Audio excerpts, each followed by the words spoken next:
Punjabi radio USA ਸੁਣ ਰਹੇ ਸਾਰੇ ਸਰੋਤਿਆਂ ਨੂੰ ਬਲਤੇਜ ਪੰਨੂ ਦੀ ਸਤਿ ਸ਼੍ਰੀ ਅਕਾਲ ਪ੍ਰਵਾਨ ਹੋਵੇ। ਲਓ ਨਿਗਾਹ ਮਾਰਦੇ ਹਾਂ ਕੁਝ ਆਲੇ ਦੁਆਲੇ ਦੇ ਉੱਤੇ। ਤਾਂ ਜਿਹੜੀ ਕੋਵਿਡ ਹੈ ਉੱਥੋਂ ਜੇ ਸ਼ੁਰੂ ਕਰੀਏ ਤਾਂ ਇਹ ਕਿਹਾ ਜਾ ਰਿਹਾ ਸਰਕਾਰੀ ਅੰਕੜਿਆਂ ਦੇ ਵਿੱਚ ਕਿ ਜਿਹੜੀ ਸਿਹਤਯਾਬੀ ਦੀ ਦਰ ਹੈ ਉਹ 91.25% ਦੇ ਉੱਤੇ ਪਹੁੰਚ ਗਈ ਆ ਅਤੇ ਤੰਦਰੁਸਤ ਹੋਣ ਵਾਲਿਆਂ ਦੀ ਗਿਣਤੀ 2.5 ਕਰੋੜ ਤੋਂ ਜ਼ਿਆਦਾ ਹੋ ਗਈ ਹੈ। ਦੂਜੇ ਪਾਸੇ ਸਿਹਤ ਮੰਤਰਾਲੇ ਨੇ ਇਹ ਵੀ ਗੱਲ ਕਹੀ ਹੈ ਕੇਂਦਰੀ ਨੇ ਕਿ ਕਰੋਨਾ ਵੈਕਸੀਨ ਦੀਆਂ 12 ਕਰੋੜ ਜਿਹੜੀਆਂ ਖੁਰਾਕਾਂ ਨੇ ਉਹ ਜੂਨ ਦੇ ਵਿੱਚ ਅਵੇਲੇਬਲ ਹੋਣਗੀਆਂ। ਮਈ ਦੇ ਵਿੱਚ ਵੈਕਸੀਨੇਸ਼ਨ ਦੇ ਵਾਸਤੇ 7 ਕਰੋੜ 94 ਲੱਖ ਖੁਰਾਕਾਂ ਦਿੱਤੀਆਂ ਗਈਆਂ ਸੀਗੀਆਂ। ਬਾਕੀ ਕਿੱਥੇ ਗਈਆਂ ਉਹ ਚਲੋ ਵੱਖਰਾ ਜਿਹੜਾ ਉਹ ਵਿਸ਼ਾ ਇੱਕ, ਪਰ ਸਰਕਾਰੀ ਅੰਕੜਿਆਂ ਦੇ ਦਾਅਵੇ ਨੇ ਇਹ।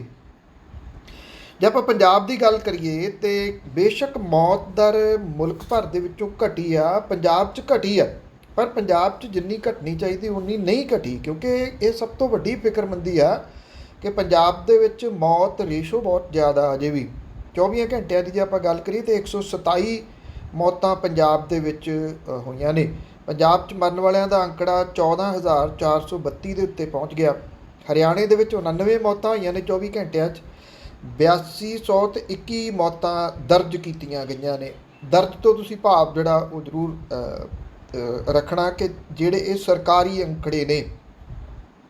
ਪੰਜਾਬ ਦੇ ਵਿੱਚ 2627 ਨਵੇਂ ਪੋਜ਼ੀਟਿਵ ਕੇਸ ਆਏ ਨੇ। ਅੰਮ੍ਰਿਤਸਰ 'ਚ 19, ਬਠਿੰਡਾ 'ਚ 13, ਲੁਧਿਆਣੇ ਦੇ ਵਿੱਚ 12, ਗੁਰਦਾਸਪੁਰ 'ਚ 10, ਸੰਗਰੂਰ 'ਚ 9, ਮੋਹਾਲੀ 'ਚ 7, ਹੁਸ਼ਿਆਰਪੁਰ, ਮਾਨਸਾ, ਮੁਕਤਸਰ, ਪਟਿਆਲਾ ਦੇ ਵਿੱਚ 6, ਫਰੀਦਕੋਟ, ਰੋਪੜ ਦੇ ਵਿੱਚ 5, ਜਲੰਧਰ ਦੇ ਵਿੱਚ 4, ਫਾਜ਼ਿਲਕਾ, ਮੋਗਾ, ਪਠਾਨਕੋਟ, ਨਵਾਂ ਸ਼ਹਿਰ ਦੇ ਵਿੱਚ 3, ਬਰਨਾਲਾ, ਕਪੂਰਥਲਾ, ਤਰਨਤਾਰਨ ਦੇ ਵਿੱਚ 2 ਅਤੇ ਫਿਰੋਜ਼ਪੁਰ ਦੇ ਵਿੱਚ 1 ਮੌਤ ਕਰੋਨਾ ਵਾਇਰਸ ਦੇ ਨਾਲ ਜਿਹੜੀ ਉਹ ਹੋਈ ਹੈ।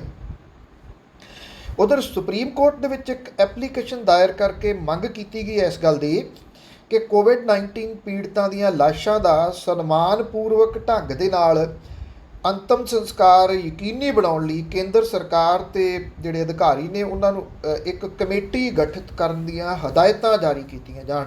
ਬਿਹਾਰ ਅਤੇ ਉੱਤਰ ਪ੍ਰਦੇਸ਼ ਦੇ ਵਿੱਚ ਗੰਗਾ ਨਦੀ 'ਚ ਤੈਰਦੀਆਂ ਲਾਸ਼ਾਂ ਸੰਬੰਧੀ ਹਾਲ ਹੀ ਵਿੱਚ ਸਾਹਮਣੇ ਆਈਆਂ ਖਬਰਾਂ ਦਾ ਹਵਾਲਾ ਵੀ ਇਹਦੇ 'ਚ ਦਿੱਤਾ ਗਿਆ। ਇਸ ਅਰਜ਼ੀ ਦੇ ਵਿੱਚ ਇਹ ਵੀ ਮੰਗ ਕੀਤੀ ਗਈ ਆ ਕਿ ਲਾਸ਼ਾਂ ਦੇ ਢੁਕਵੇਂ ਢੰਗ ਦੇ ਨਾਲ ਸੰਸਕਾਰ ਦਾ ਕੰਮ ਦੇਖਣ ਲਈ ਕੇਂਦਰੀ, ਸੂਬਾਈ ਅਤੇ ਪੰਚਾਇਤੀ, ਦਿਹਾਤੀ ਅਤੇ ਮਿਊਨਿਸਪਲ ਪੱਧਰ ਦੇ ਉੱਤੇ 3 ਪਰਤੀ ਕਮੇਟੀ ਬਣਾਉਣ ਲਈ ਹਦਾਇਤਾਂ ਜਾਰੀ ਕੀਤੀਆਂ ਜਾਣ। ਇਹ ਹਦਾਇਤਾਂ ਕਦੋਂ ਜਾਰੀ ਹੋਣਗੀਆਂ, ਫਿਰ ਰਾਜ ਆਪਣੇ ਕੰਨਾਂ ਦੇ ਉੱਤੇ ਉਹਨਾਂ ਦੇ ਕੋਈ ਜੂਸ ਜਿਹੜੀ ਉਹ ਸਰਕਦੀ ਆ ਜਾਂ ਨਹੀਂ, ਇਹ ਬਾਅਦ ਵਾਲੀ ਗੱਲ ਨੇ। ਇਹ ਤਾਂ ਇਹਨਾਂ ਦਿਨਾਂ ਦੇ ਦੌਰਾਨ ਦੇ ਲਾਸ਼ਾਂ ਦਾ ਅੰਤਮ ਸੰਸਕਾਰ ਕਰਾਉਣ ਦੇ ਵਾਸਤੇ ਸੁਪਰੀਮ ਕੋਰਟ ਦੇ ਵਿੱਚ ਜਾਣਾ ਪਏ ਅਤੇ ਤੁਸੀਂ ਅੰਦਾਜ਼ਾ ਲਾ ਸਕਦੇ ਹੋ ਕਿ ਹਾਲਾਤ ਕਿਹੋ ਜਿਹੇ ਨੇ। ਉੱਧਰ ਇੱਕ ਵੀਡੀਓ ਜਿਹੜੀ ਵਾਇਰਲ ਹੋਈ ਹੈ ਕੱਲ੍ਹ, ਇਹ ਵੀਡੀਓ ਉੱਤਰ ਪ੍ਰਦੇਸ਼ ਦੀ ਹੈ, ਜਿਹਦੇ ਵਿੱਚ ਇੱਕ ਜਿਹੜੇ 2 ਜਾਣੇ ਨੇ ਉਹ PPE ਕਿੱਟ ਦੇ ਵਿੱਚ ਇੱਕ ਬੰਦਾ ਉਹ ਜਿਹੜੀ ਇੱਕ ਡੈੱਡ ਬੋਡੀ ਆ ਜਿਹੜੀ ਕਿ ਲਪੇਟੀ ਹੋਈ ਆ, ਜਿਸ ਤਰੀਕੇ ਨਾਲ ਇਹ ਕਰੋਨਾ ਵਾਇਰਸ ਦੇ ਮੌਤ ਦੇ ਨਾਲ ਡੈੱਡ ਬਾਡੀਜ਼ ਲਪੇਟੀਆਂ ਜਾਂਦੀਆਂ ਨੇ, ਉਹਨੂੰ ਸੁੱਟਿਆ ਜਾ ਰਿਹਾ ਜਿਹੜਾ ਗੰਗਾ ਦੇ ਵਿੱਚ। ਤਾਂ ਉਹ ਵੀਡੀਓ ਤੋਂ ਬਾਅਦ ਇਹ ਮਾਮਲਾ ਜਿਹੜਾ ਉਹ ਦਰਜ ਕੀਤਾ ਗਿਆ। ਉੱਧਰ ਜਿਹੜੀ ਇੱਕ ਮਹੋਬਾ ਏਰੀਆ ਪੈਂਦਾ ਇੱਥੇ, ਉੱਥੇ ਜਿਹੜੀ ਕੂੜਾ ਢੋਣ ਵਾਲੀ ਗੱਡੀ ਆ ਉਹਦੇ ਵਿੱਚ ਇੱਕ ਡੈੱਡ ਬੋਡੀ ਜਿਹੜੀ ਉਹ ਲਿਆਂਦੀ ਗਈ। ਇਹ ਕਿਹਾ ਜਾ ਰਿਹਾ ਕਿ ਜੀ ਕਿਉਂਕਿ ਡੈੱਡ ਬੋਡੀ ਲਿਜਾਣ ਦੇ ਵਾਸਤੇ ਕੋਈ ਵਹੀਕਲ ਹੈ ਨਹੀਂ ਸੀਗਾ ਅਤੇ ਉਹਨਾਂ ਨੇ ਸੋਚਿਆ ਕੂੜੇ ਵਾਲੀ ਗੱਡੀ 'ਚ ਜਿਹੜਾ ਉਹ ਲੈ ਜਾਈਏ। ਇਹ ਹਾਲਾਤ ਜਿਹੜੇ ਆ ਉਹ ਉੱਤਰ ਪ੍ਰਦੇਸ਼ ਦੇ ਵਿੱਚ ਬਣੇ ਹੋਏ ਆ। ਇਹਨਾਂ ਹਾਲਾਤਾਂ ਦੇ ਉੱਤੇ ਕੋਈ ਚਰਚਾ ਕੀਤਾ ਜਾਂਦਾ ਇਹ ਤਾਂ ਪੋਸੀਬਲ ਨਹੀਂ ਸੀਗਾ। ਮਨ ਕੀ ਬਾਤ ਜ਼ਰੂਰ ਹੋਈ, ਪਰ ਮਨ ਕੀ ਬਾਤ ਦੇ ਵਿੱਚ 7 ਸਾਲ ਦੀ ਸਰਕਾਰ ਦੀਆਂ ਪ੍ਰਾਪਤੀਆਂ ਗਿਣਾਈਆਂ ਗਈਆਂ। ਇਹਨਾਂ ਪ੍ਰਾਪਤੀਆਂ ਦੇ ਵਿੱਚ ਬਿਨਾਂ ਕਿਸੇ ਸ਼ੱਕ ਦੇ ਕਰੋਨਾ ਵਾਇਰਸ ਦੇ ਵਿੱਚ ਸਰਕਾਰ ਦਾ ਫੇਲ ਹੋਣਾ ਹੈ ਨਹੀਂ, ਥਾਂ ਥਾਂ ਦੇ ਉੱਤੇ ਲੱਗੇ ਲਾਸ਼ਾਂ ਦੇ ਢੇਰ ਹੈ ਨਹੀਂ, ਦਿੱਲੀ ਦੀਆਂ ਸਰਹੱਦਾਂ ਦੇ ਉੱਤੇ 6 ਮਹੀਨੇ ਤੋਂ ਉੱਪਰ ਹੋ ਗਿਆ ਸਮਾਂ ਬੈਠੇ ਕਿਸਾਨਾਂ ਦਾ ਜ਼ਿਕਰ ਹੈ ਨਹੀਂ, ਇਹਦੇ ਵਿੱਚ ਹੁਣ ਤੱਕ ਜਿਹੜੇ 500 ਦੇ ਕਰੀਬ ਕਿਸਾਨਾਂ ਦੀ ਹੋ ਚੁੱਕੀ ਮੌਤ ਉਹਦਾ ਜ਼ਿਕਰ ਹੈ ਨਹੀਂ।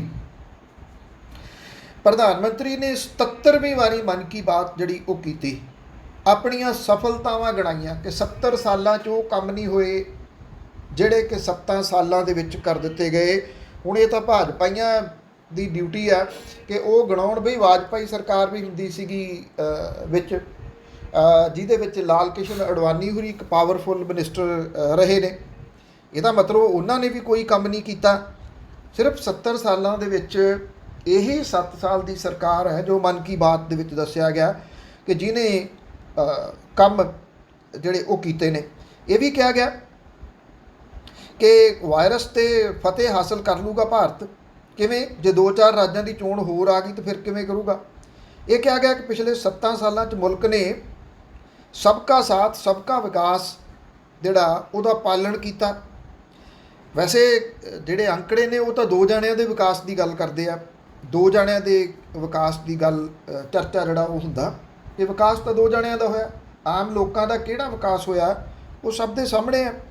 ਪਰ ਇਹ ਆ ਕਿ ਜਦੋਂ ਕਿਤੇ ਇਤਿਹਾਸ ਲਿਖਿਆ ਜਾਊਗਾ ਇਹ ਚੀਜ਼ਾਂ ਉਹਦੇ ਵਿੱਚ ਜ਼ਿਕਰ ਜ਼ਰੂਰ ਆਊਗਾ, ਘੱਟੋ ਘੱਟ ਇਸ ਗੱਲ ਦਾ ਕਿ ਇੱਕ ਬਹੁਤ ਉੱਚ ਅਹੁਦੇ ਦੇ ਉੱਤੇ ਬੈਠਾ ਵਿਅਕਤੀ ਆਫਟਰ ਆਲ ਕਿੰਨਾ ਕੁ ਝੂਠ ਬੋਲ ਸਕਦਾ ਜੇ ਉਹਦੀ ਕੋਈ ਲਿਮਿਟੇਸ਼ਨ ਜਿਹੜੀ ਉਹ ਹੋਵੇ। ਉਧਰ ਕਾਂਗਰਸ ਦੇ ਆਗੂ ਰਾਹੁਲ ਗਾਂਧੀ ਨੇ ਇਹ ਗੱਲ ਕਹੀ ਹੈ ਕਿ ਸਰਕਾਰ ਮੁਲਕ ਲਈ ਹਾਨੀਕਾਰਕ ਹੈ ਕਿਉਂਕਿ ਉਹ ਹਰ ਮੋਰਚੇ ਦੇ ਉੱਤੇ ਫੇਲ ਹੋਈ ਹੈ। ਔਰ ਕਾਂਗਰਸ ਨੇ ਸਰਕਾਰ ਦੇ ਵੱਲੋਂ ਕੀਤੀਆਂ ਗਈਆਂ 7 ਵੱਡੀਆਂ ਭੁੱਲਾਂ ਦੀ ਚਾਰਜ ਸ਼ੀਟ ਜਿਹੜੀ ਆ ਉਹ ਜਾਰੀ ਕੀਤੀ ਹੈ। ਦੋਸ਼ ਇਹ ਲਾਇਆ ਗਿਆ ਕਿ ਮੋਦੀ ਸਰਕਾਰ ਨੇ ਲੋਕਾਂ ਪ੍ਰਤੀ ਆਪਣੀਆਂ ਜ਼ਿੰਮੇਵਾਰੀਆਂ ਨੂੰ ਛੱਡ ਦਿੱਤਾ। ਔਰ ਕਾਂਗਰਸ ਨੇ ਜਿਹੜਾ ਸਰਕਾਰ ਦੇ ਉੱਤੇ ਸਵਾਲੀਆ ਚਿੰਨ੍ਹ ਜਿਹੜੇ ਉਹ ਖੜੇ ਕੀਤੇ ਨੇ। 7 ਵੱਡੀਆਂ ਨਾਕਾਮੀਆਂ ਦੀ ਸੂਚੀ ਬਣਾਈ ਹੈ ਜਿਹਦੇ 'ਚ ਨਿਘਾਰ ਵੱਲ ਅਰਥਚਾਰਾ, ਵੱਧਦੀ ਮਹਿੰਗਾਈ ਅਤੇ ਬੇਰੁਜ਼ਗਾਰੀ, ਕੋਵਿਡ-19 ਪ੍ਰਬੰਧਨ ਜਿਹੜੇ ਉਹ ਸ਼ਾਮਲ ਨੇ। ਰਾਹੁਲ ਗਾਂਧੀ ਨੇ ਆਪਣੇ ਟਵੀਟ ਦੇ ਵਿੱਚ ਕਿਹਾ ਕਿ ਸਰਕਾਰ ਨੂੰ ਕੋਰੋਨਾ ਦੇ ਨਾਲ ਲੜਨ ਲਈ ਸਹੀ ਇਰਾਦਾ, ਨੀਤੀ ਅਤੇ ਨਿਸ਼ਚਾ ਚਾਹੀਦਾ ਹੈ, ਨਾ ਕਿ ਮਹੀਨੇ 'ਚ ਇੱਕ ਵਾਰ ਫਾਲਤੂ ਕੀ ਬਾਤ।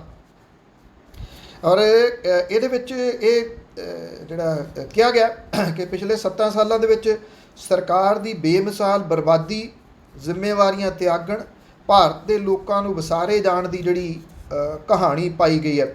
ਇਹ ਵੀ ਕਿਹਾ ਗਿਆ ਕਿ ਪ੍ਰਧਾਨ ਮੰਤਰੀ ਉਹਨਾਂ ਦੇ ਵੱਲੋਂ ਜਤਾਏ ਗਏ ਲੋਕਾਂ ਦੇ ਭਰੋਸੇ ਅਤੇ ਸੁਭਾਵਿਕ ਵਿਸ਼ਵਾਸ ਦੇ ਨਾਲ ਧੋਖਾ ਜਿਹੜਾ ਉਹ ਕੀਤਾ ਗਿਆ।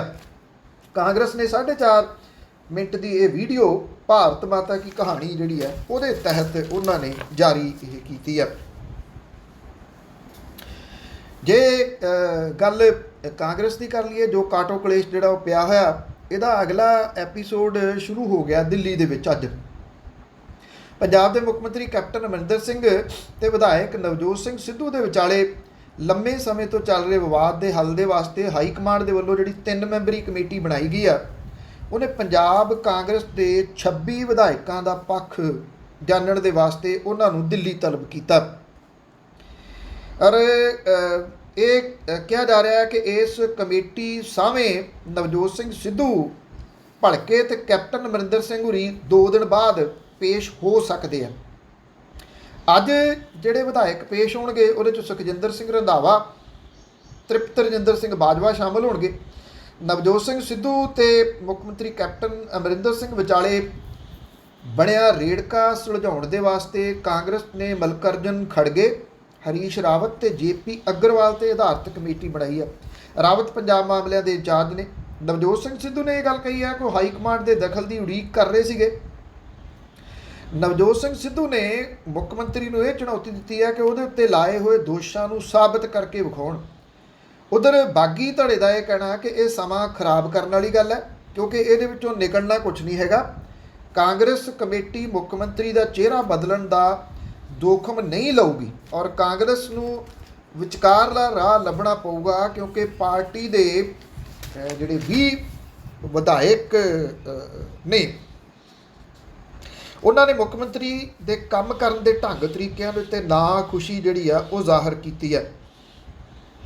ਹੁਣ ਵੇਖਣਾ ਇਹ ਹੋਊਗਾ ਕਿ ਇਹਦੇ ਵਿੱਚੋਂ ਜਿਹੜਾ ਜੀ ਉਹ ਕੀ ਨਿਕਲਦਾ, ਵਿਚਲਾ ਰਾਹ ਕੀ ਲੱਭਦੀ ਹੈ ਕਿਉਂਕਿ ਵਿਚਲਾ ਰਾਹ ਤਾਂ ਲੱਭਿਆ ਜਾਂਦਾ ਜੇ ਦੂਰੀਆਂ ਥੋੜ੍ਹੀਆਂ ਬਹੁਤੀਆਂ ਹੋਣ। ਕੈਪਟਨ ਅਮਰਿੰਦਰ ਸਿੰਘ ਹੋਰੀ ਇੱਕ ਇੰਟਰਵਿਊ ਦੇ ਵਿੱਚ ਇਹ ਗੱਲ ਕਹਿ ਚੁੱਕੇ ਆ ਕਿ ਮੇਰੇ ਵੱਲੋਂ ਨਵਜੋਤ ਸਿੰਘ ਸਿੱਧੂ ਲਈ ਕਾਂਗਰਸ ਦੇ ਬੂਹੇ ਬੰਦ ਹੈ ਤੇ ਉਹਨਾਂ ਨੇ ਇਹ ਵੀ ਕਿਹਾ ਕਿ ਮੈਨੂੰ ਪੂਰੀ ਉਮੀਦ ਆ ਕਿ ਹਾਈ ਕਮਾਂਡ ਮੇਰੀ ਗੱਲ ਕੱਟੂਗੀ ਨਹੀਂ, ਮਤਲਬ ਕਿ ਉਹ ਉੱਥੋਂ ਬੂਹੇ ਬੰਦ ਕਰਵਾਉਣਗੇ ਤੇ ਹਾਈ ਕਮਾਂਡ ਇਹ ਕਹਿ ਕੇ ਵਿਖਾਵੇ ਕਿ ਅਸੀਂ ਨਵਜੋਤ ਸਿੰਘ ਸਿੱਧੂ ਨੂੰ ਲਾਂਭੇ ਨਹੀਂ ਕਰਦੇ। ਨਵਜੋਤ ਸਿੰਘ ਸਿੱਧੂ ਨੂੰ ਲਾਂਭੇ ਕਾਂਗਰਸ ਕਰਨਾ ਨਹੀਂ ਚਾਹੁੰਦੀ, ਨਾ ਕੈਪਟਨ ਅਮਰਿੰਦਰ ਸਿੰਘ ਹੋਰਾਂ ਨੂੰ ਕਰਨਾ ਚਾਹੁੰਦੀ ਹੈ। ਫਿਰ ਦੋਨਾਂ ਨੂੰ ਰੱਖਿਆ ਕਿਵੇਂ ਜਾਊਗਾ, ਇਹ ਆਪਣੇ ਆਪ ਦੇ ਵਿੱਚ ਇੱਕ ਬਹੁਤ ਵੱਡਾ ਸਵਾਲ ਹੈ। ਜਿਹੜੀਆਂ ਫ੍ਰਿਕਸ਼ਨਸ ਪੈ ਚੁੱਕੀਆਂ ਹੋਈਆਂ ਨੇ ਉਹ ਕਿਵੇਂ ਘੱਟ ਕੀਤੀਆਂ ਜਾਣਗੀਆਂ। ਉਂਝ ਵੈਸੇ ਸਿਆਸਤ ਦੇ ਵਿੱਚ ਕਦੀ ਵੀ 2+2 4 ਨਹੀਂ ਹੁੰਦੇ, 2+2 0 ਵੀ ਹੋ ਜਾਂਦੇ ਆ, 2+2 20 ਵੀ ਹੋ ਜਾਂਦੇ ਆ। ਤਾਂ ਇਸ ਕਰਕੇ ਹੋ ਸਕਦਾ ਕਿ ਸਿਆਸਤਦਾਨ ਜਿਹੜੇ ਨੇ ਉਹ ਹਾਈ ਕਮਾਂਡ ਦੀ ਗੱਲ ਮੰਨ ਕੇ ਸਾਰਾ ਕੁਝ ਠੀਕ ਠਾਕ ਕਹਿ ਦੇਣ, ਪਰ ਸਵਾਲ ਵੱਡਾ ਫਿਰ ਇਹ ਰਹੂਗਾ ਕਿ ਫਿਰ ਇਹ ਲੋਕਾਂ ਦੇ ਵਿੱਚ ਕਿਵੇਂ ਜਾਣਗੇ, ਕਿਉਂਕਿ ਜਿਹੜੇ ਮੁੱਦੇ ਇਹਨਾਂ ਨੇ ਉਠਾਏ ਆ ਮੁੱਦੇ ਜਾਇਜ਼ ਨੇ ਕਿ ਨਾ ਤਾਂ ਬੇਅਦਬੀ ਕਾਂਡ ਵਾਲੇ ਮਾਮਲੇ ਦੇ ਵਿੱਚ ਕੋਈ ਇਨਸਾਫ ਮਿਲ ਸਕਿਆ, ਨਾ ਪੰਜਾਬ ਦੇ ਵਿੱਚੋਂ ਨਸ਼ੇ ਖਤਮ ਹੋ ਸਕੇ ਆ, ਬਿਜਲੀ ਦੀਆਂ ਦਰਾਂ ਸਿਖਰ ਦੇ ਉੱਤੇ ਇਸ ਵੇਲੇ ਚੱਲ ਰਹੀਆਂ ਨੇ, ਸ਼ਰਾਬ ਦੀਆਂ ਫੈਕਟਰੀਆਂ ਥਾਂ ਥਾਂ ਤੋਂ ਫੜੀਆਂ ਜਾ ਰਹੀਆਂ ਨੇ, ਰੇਤਾਂ ਦੇ ਵਿੱਚ ਜਿਹੜਾ ਇਹ ਰੇਤ ਮਾਫੀਆ ਉਹ ਅੰਨੀ ਲੁੱਟ ਪੰਜਾਬ ਦੇ ਵਿੱਚ ਕਰੀ ਜਾ ਰਿਹਾ। ਚਫੇਰੇ ਲੁੱਟ ਜਿਹੜੀ ਉਹ ਮਚੀ ਹੋਈ ਆ, ਇਹਨਾਂ ਮਾਮਲਿਆਂ ਦੇ ਉੱਤੇ ਫਿਰ ਇਹ ਵਿਧਾਇਕ ਲੋਕਾਂ ਦੇ ਵਿੱਚ ਕਿਵੇਂ ਜਾਣਗੇ? ਕੀ ਲੋਕ ਇਸ ਚੀਜ਼ ਨੂੰ ਐਕਸੈਪਟ ਕਰ ਲੈਣਗੇ ਵੀ ਠੀਕ ਆ ਤੁਸੀਂ ਸਮਝੌਤਾ ਕਰਿਆ ਏ, ਬਾਕੀ ਸਾਰਾ ਕੁਝ ਜਿਹੜਾ ਉਹ ਠੀਕ ਠਾਕ ਹੈ। ਇੱਥੇ ਪ੍ਰਾਈਵੇਟ ਹਸਪਤਾਲਾਂ ਦਾ ਮਾਮਲਾ ਪਿਛਲੇ ਕਈ ਦਿਨਾਂ ਤੋਂ ਚੱਲਦਾ ਹੈ ਤਾਂ ਪੁਰਾਣਾ, ਪਰ ਅੱਜ ਕੱਲ੍ਹ ਕੁਝ ਜ਼ਿਆਦਾ ਚੱਲੀ ਜਾਂਦਾ ਕਿਉਂਕਿ ਕਰੋਨਾ ਦੇ ਵਿੱਚ ਇਹ ਪ੍ਰਾਈਵੇਟ ਹਸਪੀਟਲ ਇਹ ਸਮਝਦੇ ਆ ਕਿ ਸਾਡਾ ਦਾਅ ਲੱਗਿਆ, ਜਿੰਨੇ ਪੈਸੇ ਕਮਾ ਲਏ ਜਾਣ, ਇਕੱਠੇ ਕਰ ਲਏ ਜਾਣ, ਵੀ ਮਰਨਾ ਤਾਂ ਲੋਕਾਂ ਨੇ, ਅਸੀਂ ਤਾਂ ਜਿਉਂਦੇ ਰਹਿਣਾ, ਉਸ ਹਿਸਾਬ ਦੇ ਨਾਲ ਇਹ ਲੋਕ ਪੈਸੇ ਇਕੱਠੇ ਕਰੀ ਜਾਂਦੇ ਆ। ਜਲੰਧਰ ਦਾ ਇੱਕ ਚੈਰੀਟੇਬਲ ਹਸਪੀਟਲ ਹੈ ਜਿੱਥੇ ਸ਼ਰਮਨਾਕ ਘਟਨਾ ਇਹ ਵਾਪਰੀ ਕਿ ਇੱਕ ਪ੍ਰਵਾਸੀ ਮਜ਼ਦੂਰ ਜਿਹੜਾ 1800 ਦਾ ਬਕਾਇਆ ਰਹਿੰਦਾ ਬਿੱਲ ਸੀਗਾ ਉਹ ਨਹੀਂ ਦੇ ਸਕਿਆ, ਤਾਂ ਹਸਪਤਾਲ ਦੇ ਪ੍ਰਬੰਧਕਾਂ ਨੇ ਉਹਦੀ 12 ਸਾਲਾਂ ਦੀ ਧੀ ਦੀ ਲਾਸ਼ ਦੇਣ ਤੋਂ ਨਾ ਕਰਤੀ। ਮੁਹੱਲਾ ਕਰਾਰਖਾਂ ਦਾ ਰਹਿਣ ਵਾਲਾ ਪ੍ਰਵਾਸੀ ਮਜ਼ਦੂਰ ਹੈ ਵਿਜੇ ਕੁਮਾਰ, ਉਹਨੇ ਇਹ ਕਿਹਾ ਕਿ ਉਹਦੀ ਧੀ ਨੂੰ ਬੁਖਾਰ ਚੜ੍ਹਿਆ ਸੀ, ਉਹਦੀ ਤਬੀਅਤ ਜ਼ਿਆਦਾ ਵਿਗੜ ਗਈ ਅਤੇ ਉਹ ਸ਼ੁੱਕਰਵਾਰ ਨੂੰ ਇਸ ਚੈਰੀਟੇਬਲ ਹਸਪੀਟਲ ਦੇ ਵਿੱਚ ਉਹਨੇ ਦਾਖਲ ਕਰਵਾ ਦਿੱਤਾ। ਲੜਕੀ ਦਾ ਇਲਾਜ ਚੱਲਦਾ ਸੀ, ਇਹਦੇ ਦੌਰਾਨ ਉਹਦੀ ਮੌਤ ਹੋ ਗਈ। ਕੱਲ੍ਹ ਹਸਪਤਾਲ ਨੇ 7300 ਰੁਪਈਏ ਦਾ ਬਿੱਲ ਬਣਾ ਦਿੱਤਾ। ਬਿੱਲ ਦੀ ਰਕਮ ਇਹ ਪ੍ਰਵਾਸੀ ਮਜ਼ਦੂਰ ਨੇ ਫੜ ਤੜ ਕੇ ਲੋਕਾਂ ਤੋਂ ਪੂਰੀ ਵੀ ਕਰਤੀ। ਜਦੋਂ ਉਹ ਡੈੱਡ ਬੋਡੀ ਲੈਣ ਗਿਆ ਆਪਣੀ 12 ਸਾਲਾਂ ਦੀ ਧੀ ਦੀ, ਤਾਂ ਹਸਪਤਾਲ ਦਾ ਸਟਾਫ ਕਹਿੰਦਾ ਦਵਾਈਆਂ ਦਾ 1800 ਰੁਪਈਆ ਅਜੇ ਬਚਦਾ, ਜਿੰਨੀ ਦੇਰ ਤੱਕ ਉਹ ਨਹੀਂ ਦਿੰਦੇ ਡੈੱਡ ਬੋਡੀ ਨਹੀਂ ਦਿੱਤੀ ਜਾਊਗੀ। ਉੱਥੇ ਲੋਕ ਜਿਹੜੇ ਸੀਗੇ ਉਹ ਰਿਸ਼ਤੇਦਾਰਾਂ ਨੂੰ ਉਹਨੇ ਇਹ ਗੱਲ ਦੱਸੀ, ਹਸਪੀਟਲ ਵਾਲੇ ਟੈਸਟ ਤੋਂ ਮਸ ਨਹੀਂ ਹੋਏ, ਕਹਿੰਦੇ 1800 ਲਿਆਓ ਅਤੇ ਡੈੱਡ ਬੋਡੀ ਲੈ ਜਾਓ। ਉਸ ਤੋਂ ਬਾਅਦ ਜਿਹੜੇ ਕੁਝ ਲੋਕ ਸੀਗੇ ਉਹ ਇਕੱਠੇ ਹੋਣੇ ਸ਼ੁਰੂ ਹੋ ਗਏ ਇੱਥੇ ਹਸਪੀਟਲ ਦੇ ਬਾਹਰ। ਜਦੋਂ ਗਏ ਤਾਂ ਹਸਪਤਾਲ ਦੇ ਪ੍ਰਬੰਧਕਾਂ ਨੇ ਡਰਦਿਆਂ ਬਿਨਾਂ ਪੈਸੇ ਲੈ ਕੇ ਲੜਕੀ ਦੀ ਲਾਸ਼ ਜਿਹੜੀ ਸੀ ਉਹ ਦੇ ਦਿੱਤੀ। ਬਿਨਾਂ ਪੈਸੇ ਤੋਂ ਇਸ ਤਰੀਕੇ ਨਾਲ ਤੁਸੀਂ ਕਹ ਲਓ ਵੀ ਜਿਹੜੇ 1800 ਹੋਰ ਬਣਾਈ ਫਿਰਦੇ ਸੀ ਉਹ, ਬਾਕੀ ਜਿਹੜੇ ਸੀਗੇ ਉਹ ਉਹਨਾਂ ਨੂੰ ਜ਼ਰੂਰ ਜਿਹੜੇ ਉਹਨੇ ਦੇ ਦਿੱਤੇ ਪ੍ਰਵਾਸੀ ਮਜ਼ਦੂਰ ਨੇ। ਹਸਪਤਾਲ ਦਾ ਸਟਾਫ, ਕਿਉਂਕਿ ਇਹ ਵੀ ਕਿਹਾ ਗਿਆ ਕਿ ਜਿਹੜਾ ਪ੍ਰਵਾਸੀ ਮਜ਼ਦੂਰ ਸੀ ਉਹ ਵਿਚਾਰਾ 1300 ਫੇਰ ਇਕੱਠਾ ਕਰ ਲਿਆ ਹੋਇਆ ਸੀ, ਪਰ ਜਿਹੜਾ ਹਸਪਤਾਲ ਦਾ ਸਟਾਫ ਸੀ ਉਹ ਕਹਿੰਦਾ 500 ਅਜੇ ਵੀ ਘੱਟ ਹੈ, ਜੇ 500 ਘੱਟ ਹੈ ਤਾਂ ਇਹ ਡੈੱਡ ਬੋਡੀ ਨਹੀਂ ਮਿਲਦੀ। ਇਹ ਚੈਰੀਟੇਬਲ ਹਸਪੀਟਲ ਜਿਹਨੂੰ ਪ੍ਰਵਾਸੀ ਪੰਜਾਬੀਆਂ ਤੋਂ ਵੱਡੀ ਪੱਧਰ ਦੇ ਉੱਤੇ ਮਦਦ ਮਿਲਦੀ ਆ, ਔਰ ਵਿਦੇਸ਼ਾਂ ਦੇ ਵਿੱਚ ਰਹਿੰਦੇ ਜਿਹੜੇ ਪੰਜਾਬੀ ਨੇ ਉਹ ਬਹੁਤ ਵੱਡੇ ਪੱਧਰ ਦੇ ਉੱਤੇ ਇਸ ਹਸਪੀਟਲ ਦੀ ਮਦਦ ਕਰਦੇ ਆ। ਤੋ ਇਸ ਕਰਕੇ ਮਦਦ ਫਿਰ ਬੰਦ ਕਰ ਦੇਣੀ ਚਾਹੀਦੀ ਹੈ। ਜਦੋਂ ਤੁਸੀਂ 1800 ਰੁਪਈਏ ਦੇ ਬਦਲੇ ਕਿਸੇ ਚੈਰੀਟੇਬਲ ਹਸਪੀਟਲ ਜਿਹੜਾ ਉਹ ਡੈੱਡ ਬੋਡੀ ਨਹੀਂ ਦੇ ਰਿਹਾ, ਮੁੜ ਕੇ ਤਾਂ 500 ਰਹਿ ਗਿਆ ਸੀ, ਉਹਦੇ ਕਰਕੇ ਨਹੀਂ ਉਹ ਦੇ ਰਿਹਾ। ਸ਼ਰਮਨਾਕ ਜਿਹੜੀਆਂ ਇਹ ਘਟਨਾਵਾਂ ਨੇ ਇਹ ਵਾਪਰ ਰਹੀਆਂ ਨੇ ਇੱਥੇ, ਰੋਜ਼ ਕੁਛ ਨਾ ਕੁਛ ਇਸ ਤਰੀਕੇ ਦਾ ਨਵਾਂ ਸੁਣਨ ਨੂੰ ਮਿਲ ਜਾਂਦਾ। ਨਵਾਂ ਇੱਕ ਜਿਹੜਾ ਸੁਣਨ ਨੂੰ ਨਹੀਂ ਮਿਲ ਰਿਹਾ ਉਹ ਇਹ ਆ ਕਿ ਭਾਰਤੀ ਜਨਤਾ ਪਾਰਟੀ ਦੇ ਜਿਹੜੇ ਆਗੂ ਨੇ ਉਹ ਲਗਾਤਾਰ ਆਪਣੀ ਬੇਇੱਜ਼ਤੀ ਕਰਵਾਉਣ ਦੇ ਵਾਸਤੇ ਕਿਤੇ ਨਾ ਕਿਤੇ ਅੱਪੜ ਹੀ ਜਾਂਦੇ ਆ। ਮੋਗੇ ਦੇ ਹਸਪੀਟਲ ਦੇ ਵਿੱਚ ਕਹਿੰਦੇ ਮਾਸਕ ਵੰਡਣ ਨੂੰ ਤੁਰ ਪਏ, ਜਿਹੜੇ 10-10 ਰੁਪਈਏ ਦੇ ਕਿਸੇ ਵੀ ਦੁਕਾਨ ਤੋਂ ਲੈ ਸਕਦੇ ਆ, ਉਹ ਇਕੱਠੇ ਕਰਕੇ 10-10 ਰੁਪਈਏ ਦੇ ਮਾਸਕ ਵੰਡਣ ਤੁਰ ਪਏ। ਨਾਲ ਹੀ ਲੈ ਜਾਂਦੇ ਮੀਡੀਆ ਵਾਲੇ ਕਿ ਉੱਥੇ ਫੋਟੋ ਖਿਚਵਾਵਾਂਗੇ, ਭਾਰਤੀ ਜਨਤਾ ਪਾਰਟੀ ਵਾਲੇ ਵੇਖੋ ਕਿੰਨਾ ਕੰਮ ਕਰ ਰਹੇ ਆ ਕਿ ਲੋਕਾਂ ਨੂੰ ਮਾਸਕ ਵੰਡ ਰਹੇ ਆ। ਪਰ ਕਿਸਾਨਾਂ ਨੂੰ ਵੀ ਪਤਾ ਲੱਗ ਜਾਂਦਾ, ਉਹ ਵੀ ਉੱਥੇ ਪਹੁੰਚ ਗਏ। ਹਾਲਾਤ ਇਹ ਬਣ ਗਏ ਕਿ ਸਿਵਲ ਹਸਪੀਟਲ ਦੇ ਵਿੱਚ ਭਾਜਪਾ ਦਾ ਜ਼ਿਲ੍ਹਾ ਪ੍ਰਧਾਨ ਜਿਹੜਾ ਵਿਨੇ ਸ਼ਰਮਾ ਅਤੇ ਜੋ ਬਾਕੀ ਭਾਜਪਾ ਆਗੂ ਸੀ, ਹਸਪੀਟਲ ਦੇ ਪਿਛਲੇ ਬੂਹੇ ਥਾਣੀ ਉਹਨਾਂ ਨੂੰ ਨਿਕਲ ਕੇ ਭੱਜਣਾ ਪੈ ਗਿਆ, ਕਿਉਂਕਿ ਮੂਹਰੇ ਕਿਸਾਨ ਵੱਡੀ ਗਿਣਤੀ ਦੇ ਵਿੱਚ ਆ ਗਏ। ਕਿਸਾਨਾਂ ਨੇ ਇਹ ਕਿਹਾ ਕਿ ਜਿੱਧਰ ਦੀ ਤੁਸੀਂ ਵੜੇ ਹੋ ਹੁਣ ਇੱਧਰ ਦੀ ਜਿਹੜਾ ਉਹ ਨਿਕਲ ਕੇ ਦਿਖਾਓ। ਕੁਛ ਨਾ ਕੁਛ ਇਹ ਜਿਹੜੇ ਆਗੂ ਨੇ ਉਹ ਬੋਲੀ ਜਾਂਦੇ ਨੇ, ਜਿਹਦੇ ਕਰਕੇ ਜਾਣ ਬੁੱਝ ਕੇ ਇਹ ਕਿਸਾਨਾਂ ਨੂੰ ਭੜਕਾ ਰਹੇ ਆ। ਜਦੋਂ ਭਾਜਪਾ ਨੂੰ ਭਾਜੜਾਂ ਪੈ ਗਈਆਂ ਤਾਂ ਸੁਰੱਖਿਆ ਦੇ ਮੱਦੇਨਜ਼ਰ ਦੁਸਹਿਰਾ ਗਰਾਊਂਡ ਨੇੜੇ ਵਾਲੀ ਸੜਕ ਜਿਹੜੀ ਸੀ ਉਹ ਵੀ ਬੰਦ ਕਰ ਦਿੱਤੀ ਗਈ, ਕਿਉਂਕਿ ਭਾਜਪਾ ਆਗੂਆਂ ਨੂੰ ਕਿਸੇ ਤਰੀਕੇ ਦੇ ਨਾਲ ਕੱਢਣਾ ਸੀ। ਉੱਥੋਂ ਕੱਢ ਕੇ ਫਿਰ ਜਿਹੜਾ ਜੀ ਉਹ ਇਹਨਾਂ ਨੂੰ ਘਰੋਂ ਘਰੀ ਤੋਰਿਆ ਵੀ ਬਹੁਤ ਹੋ ਗਈ ਮਾਸਕਾਂ ਦੀ ਵੰਡ ਤੇ ਤੁਸੀਂ ਜਾਓ। ਉਧਰ ਸੁਰਜੀਤ ਕੁਮਾਰ ਜਿਆਣੀ ਦੀ ਜ਼ੁਬਾਨ ਦਾ ਰਸ ਫੇਰ ਟਪਕੀ ਜਾਂਦਾ। ਉਹਨੇ ਬੋਲ ਕੇ ਇੱਕ ਵਾਰੀ ਫਿਰ ਬਲਬੀਰ ਸਿੰਘ ਰਾਜੇਵਾਲ ਹੋਰਾਂ ਨੂੰ ਚੈਲੰਜ ਕਰਤਾ। ਉਹਨਾਂ ਨੇ ਜਵਾਬ ਤਾਂ ਨਹੀਂ ਦਿੱਤਾ, ਪਰ ਜਿਹੜੇ ਇੱਥੇ ਲੋਕਲ ਆਗੂ ਨੇ ਉਹ ਕਹਿੰਦੇ ਰਾਜੇਵਾਲ ਸਾਹਿਬ ਤਾਂ ਛੱਡ, ਤੂੰ ਸਾਡੇ ਨਾਲ ਗੱਲ ਕਰਕੇ ਇੱਕ ਵਾਰੀ ਦੇਖ, ਫਿਰ ਇਹ ਦੱਸ ਕੇ ਕਿਸ ਜਗ੍ਹਾ ਦੇ ਉੱਤੇ ਗੱਲ ਕਰਨੀ ਆ ਅਤੇ ਕਿਹਨਾਂ ਸਬਜੈਕਟ ਦੇ ਉੱਤੇ ਕਰਨੀ ਆ, ਫਿਰ ਅਸੀਂ ਤੈਨੂੰ ਦੱਸਾਂਗੇ ਕਿ ਜਿਹੜਾ ਕੌਣ ਇਹਦੇ 'ਚ ਸਹੀ ਆ ਅਤੇ ਕਿਸਾਨ ਕਿਵੇਂ ਗਲਤ ਨੇ। ਜੇ ਭਾਜਪਾ ਦੀ ਗੱਲ ਹੀ ਤੁਰੀ ਆ ਤਾਂ ਭਾਜਪਾ ਦੇ ਵਾਸਤੇ ਮੁਸ਼ਕਲਾਂ ਇਸ ਵੇਲੇ ਉੱਤਰ ਪ੍ਰਦੇਸ਼ ਦੇ ਵਿੱਚ ਯੋਗੀ ਖੜੀਆਂ ਕਰ ਰਿਹਾ, ਕਿਉਂਕਿ ਯੋਗੀ ਨੂੰ ਲੈ ਕੇ ਇਹ ਵੱਡੇ ਪੱਧਰ ਦੇ ਉੱਤੇ ਖਬਰਾਂ ਵਿਸ਼ਵ ਪੱਧਰ ਦੇ ਵਿੱਚ ਚੱਲਦੀਆਂ ਨੇ ਨਾ, ਕਿ ਕਰੋਨਾ ਵਾਇਰਸ ਦੇ ਨਾਲ ਹੋ ਰਹੀਆਂ ਮੌਤਾਂ ਦੇ ਸੰਬੰਧ ਦੇ ਵਿੱਚ ਉਹਨੇ ਪ੍ਰਬੰਧਨ ਕਿਹੋ ਜਿਹਾ ਕੀਤਾ। ਗੰਗਾ ਭਰੀ ਆਉਂਦੀ ਲਾਸ਼ਾਂ ਦੀ, ਉਹਦੇ ਕੰਢੇ ਭਰੇ ਪਏ ਨੇ, ਪਰ ਯੋਗੀ ਜਿਹੜਾ ਕਹਿੰਦਾ ਜੀ ਇਹ ਤਾਂ ਪੁਰਾਣੀ ਪ੍ਰਥਾ ਸਾਡੀ ਗੰਗਾ ਦੇ ਕੰਢੇ ਲਾਸ਼ਾਂ ਨੱਪਣੀਆਂ, ਇਹ ਤਾਂ ਪਹਿਲਾਂ ਵੀ ਅਸੀਂ ਨੱਪਦੇ ਰਹੇ ਹਾਂ। ਉਂਝ ਵੈਸੇ ਧਰਮ ਨੂੰ ਖਤਰਾ ਖੜਾ ਹੋ ਜਾਂਦਾ, ਪਰ ਇਹ ਨਹੀਂ ਪਤਾ ਕਿ ਇਸ ਧਰਮ ਦੇ ਵਿੱਚ ਲਾਸ਼ਾਂ ਨੂੰ ਦਫਨਾਉਣ ਦਾ ਸਿਲਸਿਲਾ ਯੋਗੀ ਦੇ ਅਨੁਸਾਰ ਪੁਰਾਤਨ ਕਦੋਂ ਤੋਂ ਤੁਰਿਆ ਆਉਂਦਾ, ਕਿਉਂਕਿ ਹਿੰਦੂ ਧਰਮ ਦੇ ਵਿੱਚ ਲਾਸ਼ਾਂ ਜਿਹੜੀਆਂ ਨੇ ਉਹਨਾਂ ਦਾ ਅੰਤਮ ਸੰਸਕਾਰ ਕੀਤਾ ਜਾਂਦਾ ਔਰ ਇਹ ਬਹੁਤ ਪੁਰਾਣੀ ਪ੍ਰਥਾ ਹੈ। ਯੋਗੀ ਕਹਿੰਦਾ ਜੀ ਪਹਿਲਾਂ ਵੀ ਅਸੀਂ ਨੱਪਦੇ ਰਹੇ ਹਾਂ। ਹੁਣ ਜਿਹੜੇ ਕੇਂਦਰੀ ਮੰਤਰੀ ਨੇ ਸੰਤੋਸ਼ ਗੰਗਵਾਰ, ਸਤਿਆਦੇਵ ਪਚੌਰੀ, ਉੱਤਰ ਪ੍ਰਦੇਸ਼ ਦੇ ਮੰਤਰੀ ਬਰਜੇਸ਼ ਠਾਕਰ, ਭਾਜਪਾ ਦੇ ਸੰਸਦ ਮੈਂਬਰ ਕੌਸ਼ਲ ਕਿਸ਼ੋਰ, ਰਜਿੰਦਰ ਅਗਰਵਾਲ ਅਤੇ ਕੁਝ ਵਿਧਾਇਕ ਜਿਹੜੇ ਨੇ ਉਹ ਯੋਗੀ ਸਰਕਾਰ ਦੇ ਕੋਵਿਡ ਪ੍ਰਬੰਧਨ ਦੇ ਮਾੜੇ ਪ੍ਰਬੰਧ ਤੋਂ ਨਿਰਾਸ਼ ਨੇ। ਇਹ ਕਿਹਾ ਜਾ ਰਿਹਾ ਕਿ ਇਸ ਵੇਲੇ ਜਿਹੜੀ ਵੱਡੀ ਜਿਹੜੀ ਮੁਸ਼ਕਲ ਆ ਉਹ ਖੜੀ ਹੋ ਰਹੀ ਆ ਕਿ ਪ੍ਰਧਾਨ ਮੰਤਰੀ ਆਪਣੇ ਇੱਕ ਖਾਸਮ ਖਾਸ ਸਾਬਕਾ IAS ਜਿਹਨੂੰ ਗੁਜਰਾਤ ਤੋਂ ਲਿਆ ਕੇ ਉੱਤਰ ਪ੍ਰਦੇਸ਼ ਤੋਂ ਚੋਣ ਲੜਾ ਕੇ MLA ਬਣਾਤਾ ਸੀ, ਉਹਨੂੰ ਡਿਪਟੀ ਮੁੱਖ ਮੰਤਰੀ ਲਾਉਣਾ ਚਾਹੁੰਦੇ ਆ ਉੱਤਰ ਪ੍ਰਦੇਸ਼ ਦੇ ਵਿੱਚ, ਕਿਉਂਕਿ ਅਗਲੇ ਬਾਰੇ ਉੱਤਰ ਪ੍ਰਦੇਸ਼ ਦੇ ਵਿੱਚ ਚੋਣਾਂ ਆ ਰਹੀਆਂ ਨੇ। ਭਾਰਤੀ ਜਨਤਾ ਪਾਰਟੀ ਨੂੰ ਦਿਸ ਰਿਹਾ ਕਿ ਉੱਤਰ ਪ੍ਰਦੇਸ਼ ਦੇ ਵਿੱਚ ਕੀ ਬਣਿਆ ਪਿਆ। ਉੱਧਰੋਂ ਕਿਸਾਨ ਥਾਪੀਆਂ ਮਾਰ ਰਹੇ ਆ ਵੀ ਸਾਡਾ ਅਗਲਾ ਡੈਸਟੀਨੇਸ਼ਨ ਜਿਹੜਾ ਉੱਤਰ ਪ੍ਰਦੇਸ਼ ਅਤੇ ਉੱਤਰਾਖੰਡ ਹੈ, ਅਸੀਂ ਉੱਥੇ ਜਾ ਕੇ ਭਾਜਪਾ ਦੇ ਖਿਲਾਫ ਪ੍ਰਚਾਰ ਕਰਾਂਗੇ। ਹੁਣ ਭਾਰਤੀ ਜਨਤਾ ਪਾਰਟੀ ਵਾਸਤੇ ਮੁਸ਼ਕਿਲ ਇਹ ਬਣੀ ਪਈ ਆ ਕਿ ਯੋਗੀ ਨਹੀਂ ਚਾਹੁੰਦਾ ਕਿ ਉੱਥੇ ਕਿਸੇ ਨੂੰ ਡਿਪਟੀ ਮੁੱਖ ਮੰਤਰੀ ਲਾਇਆ ਜਾਵੇ ਉਹਦੇ ਬਰਾਬਰ ਦੇ ਉੱਤੇ। ਇਹਦੇ ਕਰਕੇ ਇਹ ਵੀ ਚਰਚਾ ਚੱਲ ਰਹੀ ਹੈ। ਯੋਗੀ ਆਦਿੱਤਿਆਨਾਥ ਨੇ ਪਿਛਲੇ ਕੁਝ ਦਿਨਾਂ ਤੋਂ ਆਪਣਾ ਫੋਨ ਤੱਕ ਬੰਦ ਕੀਤਾ, ਉਹ ਕਿਸੇ ਨਾਲ ਗੱਲ ਹੀ ਨਹੀਂ ਕਰ ਰਿਹਾ ਜਿਹੜੇ ਸੈਂਟਰ ਦੇ ਵਿੱਚ ਨੇ ਉਹਨਾਂ ਦੇ ਨਾਲ, ਮਤਲਬ ਕਿ ਉਹਨਾਂ ਤੋਂ ਉੱਪਰ ਚੱਲਣ ਦੀ ਕੋਸ਼ਿਸ਼ ਜਿਹੜੀ ਆ ਉਹ ਕਰ ਰਿਹਾ। ਇਹ ਕਿਹਾ ਜਾ ਰਿਹਾ ਕਿ ਯੋਗੀ ਨੂੰ ਥਾਂ ਟਿਕਾਣੇ ਕਰਨ ਦੇ ਵਾਸਤੇ ਉਹਦੇ ਆਲੇ ਦੁਆਲੇ ਇਸ ਤਰ੍ਹਾਂ ਦੇ ਕੁਝ ਲੋਕ ਖੜੇ ਕਰ ਦੇਣ ਦੀ ਯੋਜਨਾ ਹੈ ਭਾਰਤੀ ਜਨਤਾ ਪਾਰਟੀ ਦੀ, ਜਿਹਦੇ ਨਾਲ ਯੋਗੀ ਆਦਿੱਤਿਆਨਾਥ ਦੇ ਪਰ ਜਿਹੜੇ ਆ ਉਹ ਕੁਤਰੇ ਜਾ ਸਕਣ। ਪਰ ਕੁਤਰੇ ਜਾਂਦੇ ਨੇ ਜਾਂ ਨਹੀਂ ਇਹ ਤਾਂ ਜਿਹੜਾ ਜੀ ਆਉਂਦੇ ਕੁਝ ਦਿਨ ਦੱਸਣਗੇ, ਪਰ ਇੰਨਾ ਜ਼ਰੂਰ ਆ ਪਤਾ ਲੱਗਿਆ ਸੀਗਾ ਕਿ ਐਤਵਾਰ ਨੂੰ ਕੁਝ ਚੇਂਜਸ ਜਿਹੜੀਆਂ ਮੰਤਰੀ ਮੰਡਲ ਦੇ ਵਿੱਚ ਕੀਤੀਆਂ ਜਾਣੀਆਂ ਸੀ ਉੱਤਰ ਪ੍ਰਦੇਸ਼ ਦੇ ਵਿੱਚ, ਕੀਤੀਆਂ ਨਹੀਂ ਗਈਆਂ। ਇਸ ਕਰਕੇ ਨਹੀਂ ਕੀਤੀਆਂ ਗਈਆਂ ਕਿ ਯੋਗੀ ਜਿਹੜਾ ਉਹ ਇਸ ਮਾਮਲੇ ਦੇ ਉੱਤੇ ਨਾਰਾਜ਼ ਹੈ।